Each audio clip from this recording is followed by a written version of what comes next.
There were more protests at UNC Chapel Hill today. Students and others joined the nationwide movement late last week. The protests at Carolina started about 10 days ago. As WFMY News 2's Hunter Funk shows us, today's demonstrations were more peaceful than previous ones on campus.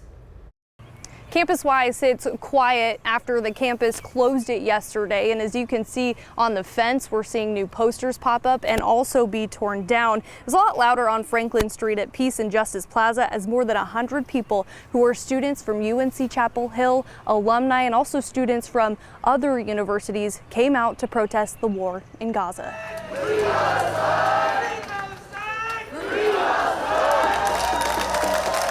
We're here to ask UNC for divestment, right? That means that we want them to take money out of the military-industrial complex and out of Israeli businesses and put them into more ethical investments. And also, of course, retract any statements in support of Israel and call for a ceasefire between Palestine and Israel. It's that message protesters shouted as they went from the Peace and Justice Plaza and marched through campus, crossing paths with those taking graduation photos. They even stopped traffic at several intersections. There are so many people, not just students here marching on campus, who are so courageous and putting so much of their education and their security at risk. Police did step in, but this time for only directing traffic to prevent any injuries.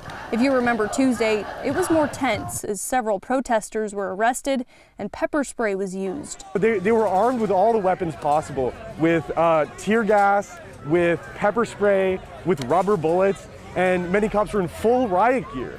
And one of the chants that we said was, "We don't see no riot here. Why are you in riot gear?" Because these protests were completely peaceful. It came after raising a Palestinian flag in place of the American flag.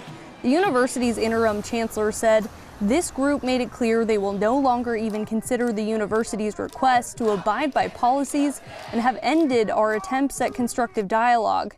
Protesters say they plan to protest until the university meets their demands. 100%, we will not stop. The protest ended today after about an hour and a half, and as you can see, the fence is still up on campus. In Chapel Hill, Hunter Funk, WFMY News 2.